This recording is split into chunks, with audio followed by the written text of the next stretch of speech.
ಆತ್ಮೀಯ ವೀಕ್ಷಕರೇ, ಎಲ್ಲರಿಗೂ ನಮಸ್ತೆ. ನಾನು ನಿಮ್ಮ ಬಯಲುಸೀಮೆ ಶ್ರೀನಿವಾಸ್.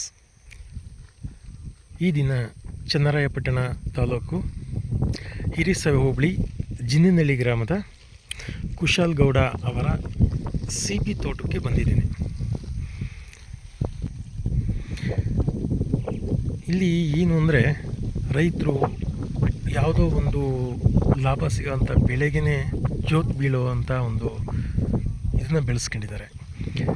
ಆದರೆ ಈ ಗ್ರಾಮದ ಕುಶಾಲ್ ಗೌಡ ಅವರು ಒಂದು ವಿಶೇಷವಾದ ಬೆಳೆಗಳನ್ನು ಆಗಾಗ್ಗೆ ಬದಲಾಯಿಸಿ ಬೆಳೆಯೋ ಅಭ್ಯಾಸವನ್ನು ಮಾಡಿಕೊಂಡು ಆರ್ಥಿಕವಾಗಿ ಒಂದು ಚೇತರಿಕೆ ಕಾಣ್ತಾ ಇದ್ದಾರೆ. ಕುಶಾಲ್ ಗೌಡ ಅವರು ತಮ್ಮ 20 ಗುಂಟೆ ಜಮೀನಿಗೆ 150 ತೈವಾನ್ ತಳಿಯ ಸಿವಿ ಸಸಿಗಳನ್ನು ನೆಟ್ಟು 2 ವರ್ಷ ಆಗಿದೆ. ಈಗಾಗಲೇ ಪ್ರತಿ ವರ್ಷ 3 ಬಾರಿ ಅಂದರೆ ವರ್ಷಕ್ಕೆ 3 ಸಲ ಫಸಲು ಸಿಗುತ್ತೆ. ಈಗ ಸಸಿಗಳಿಗೆ ಹನಿ ನೀರಾವರಿ ಪದ್ಧತಿ ಮಾಡಿದ್ದಾರೆ, ತುಂಬ ಚೆನ್ನಾಗಿ ನಿರ್ವಹಣೆ ಮಾಡಿದ್ದಾರೆ.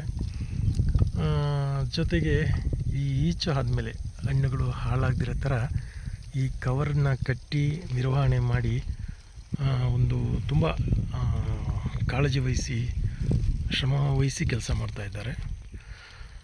ಈ ತೈವಾನ್ ತಳಿಯ ಸಿಬಿ ಸಸಿಯ ವಿಶೇಷ ಏನು ಅಂದರೆ, ಇದರ ಒಂದು ಹಣ್ಣು 350 ಗ್ರಾಮ್ನಿಂದ ಅರ್ಧ kg ಬರುತ್ತೆ. ಈಗಾಗಲೇ ಅಂತಹ ಒಂದು ಫಸಲನ್ನ ಇಲ್ಲಿ ಇವರು ತೆಗಿತಾ ಇದ್ದಾರೆ. ಈಗ ಕುಶಾಲ್ ಗೌಡ ಹೇಳೋದೇನು ಅಂದರೆ, ರೈತರು ಹಾಗಾಗಿ ವಿಭಿನ್ನ ರೀತಿಯಲ್ಲಿ ಆಲೋಚನೆ ಮಾಡಿ ಹೊಸ ಬೆಳೆಗಳನ್ನು ಬೆಳೆದ್ರೆ ಆರ್ಥಿಕವಾಗಿ ಚೇತರಿಕೆ ಕಾಣಬಹುದು, ಹಾಗೆ ಒಂದು ಅನುಭವ ಆಗುತ್ತೆ ಅನ್ನೋ ಒಂದು ಮಾತನ್ನ ಅವರು ಸಹ ಆಗಾಗ್ಗೆ ಹೇಳ್ತಾ ಇರ್ತಾರೆ. ಇವರು ಬೆಳೀತಿರೋಂತಹ ಒಂದು ಸಿಬಿ ಹಣ್ಣಿಗೆ ತುಂಬ ಬೇಡಿಕೆ ಇದೆ. ಮೈಸೂರು, ಬೆಂಗಳೂರು, ಹಾಸನ ಅಂತ ನಗರಗಳಿಗೆ ಕಳಿಸ್ತಾರೆ. ಜೊತೆಗೆ ಹತ್ತಿರದ ಮಾರ್ಕೆಟ್ಗಳಿಗೂ ಕೊಡ್ತಾ ಇದ್ದಾರೆ. 1 kg ಸಿಬಿ ಹಣ್ಣಿನ ಬೆಲೆ 80 ರೂಪಾಯಿ ಸಿಗ್ತಾ ಇದೆ ಅಂತ ಹೇಳ್ತಾ ಇದ್ದಾರೆ. ಕೆಲವೊಮ್ಮೆ ಬೇಡಿಕೆ ಇದ್ದಾಗ 90, 100, 110 ರೂಪಾಯಿವರೆಗೂ ಸಿಗುತ್ತೆ ಅಂತ ಹೇಳ್ತಾರೆ. ಬನ್ನಿ ಒಮ್ಮೆ ಅವ್ರನ್ನೇ ಒಂದ್ಸಲಿ ಮಾತಾಡಿಸಿ ನೋಡೋಣ. ಸರ್, ನಾವು ನಮ್ಮ ಜಮೀನಲ್ಲಿ ವಿವಿಧ ಬೆಳೆ ತಳಿ ಮಾಡ್ತಾಯಿದ್ದೀವಿ. ತೈವಾನ್ ಸಿಬಿ ಮಾಡಿದ್ದೀನಿ. ಇದು ವರ್ಷವಿಡೀ ಫಸಲು ಬರುತ್ತೆ. ಇದು ಏನಪ್ಪ ಅಂತಂದರೆ ಗ್ಯಾಪ್ 1 ತಿಂಗಳಿರುತ್ತೆ ಅಷ್ಟೇ. ಮತ್ತೆ ಫಸಲು ಬರ್ತಾ ಇರ್ತದೆ. ಒಳ್ಳೆ ಮಾರ್ಕೆಟು ಒಳ್ಳೆ ಬೆಲೆ ಸಿಗ್ತಾಯಿದೆ. ಮತ್ತು ಎಲ್ಲ ಇದನ್ನು ಮಾಡಿದರೆ ತುಂಬ ಒಳ್ಳೆಯದಾಗುತ್ತೆ. ನಂತರ ಯುವ ರೈತರು ಇದು ಎಲ್ಲ ಆಸ್ಪೆಕ್ಟ್ ಮಾಡ್ಕೊಂಡು ಮಾಡಬೇಕು ಅಂತ ನನ್ನ ಅನಿಸಿಕೆ ಸರ್. ನನ್ನ ಹೆಸರು ತುಳಸಿರಾಜ್ ಅಂತ, ರೈತ ಮಿತ್ರ, ಕರ್ಕ್ಯಾತ್ನಹಳ್ಳಿ ಗ್ರಾಮದವರು. ಇವತ್ತು ನಮ್ಮ ಸ್ನೇಹಿತರಾದಂಥ ಯುವ ರೈತರಾದಂಥ ಕುಶಾಲ್ ಗೌಡ ಜಿನ್ನಹಳ್ಳಿ ತಾಕಿಗೆ ಭೇಟಿ ಕೊಟ್ಟಿದ್ದೆ. ಇವರು ತೈವಾನ್ ಸಿಬಿ ಬೆಳೆದಾರೆ.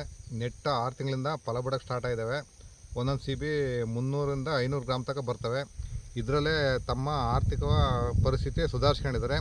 ಆಮೇಲೆ ಸಾಕಷ್ಟು ರೈತರಿಗೂ ಈ ಬಗ್ಗೆ ಮಾಹಿತಿ ಕೊಡ್ತಾರೆ. ಬೇರೆ ರೈತರು ನಮ್ಮಂಗೆ ಒಂದು ಹಣಕಾಸಿನಲ್ಲಿ ಆರ್ಥಿಕ ಪ್ರಗತಿ ಕಾಣಲಿಂತ ಇದು ಮಾಡ್ತಾಯಿದ್ದಾರೆ. ದಯವಿಟ್ಟು ಈ ಬಗ್ಗೆ ಆಸಕ್ತಿ ಇರೋವಂಥ ಸುತ್ತಮುತ್ತಲಿನ ಹಳ್ಳಿಯ ಯುವ ರೈತರು ಇವ್ರ ತಾಕಿಗೆ ಭೇಟಿ ಕೊಟ್ಟು ಮುಕ್ತವಾಗಿ ಚರ್ಚೆ ಮಾಡಿದರೆ ರೈತರಿಗೂ ಬೇರೆ ಬೇರೆ ರೀತಿಯ ವಿಭಿನ್ನ ಬೆಳೆ ಬೆಳೆಯುವಂಥದ್ದು ಸಲಹೆ ಕೊಡ್ತಾರೆ. ಸಂಪರ್ಕಿಸಿ ಅಂತ ಹೇಳಕ್ಕೆ ಇಚ್ಛೆ ಪಡ್ತೀನಿ. ನೋಡಿದ್ರ ಸ್ನೇಹಿತರೆ, ನಮ್ಮ ಯುವ ರೈತ ಕುಶಾಲ್ ಗೌಡ ಅವರ ಜಮೀನಿನಲ್ಲಿ ಒಂದು ಉತ್ತಮ ತೈವಾನ್ ಸಿಬಿ ಬೆಳೆಯನ್ನು ನಾವು ಇವತ್ತು ತೋರಿಸಿದ್ದೀವಿ. ಹಾಗೆ ಮುಂದಿನ ಒಂದು ಸಂಚಿಕೆಯಲ್ಲಿ ಮತ್ತೊಂದು ಬೆಳೆಯ ಬಗ್ಗೆ ನಾನು ನಿಮಗೆ ಮಾಹಿತಿ ನೀಡ್ತೇನೆ. ನಮಸ್ತೆ.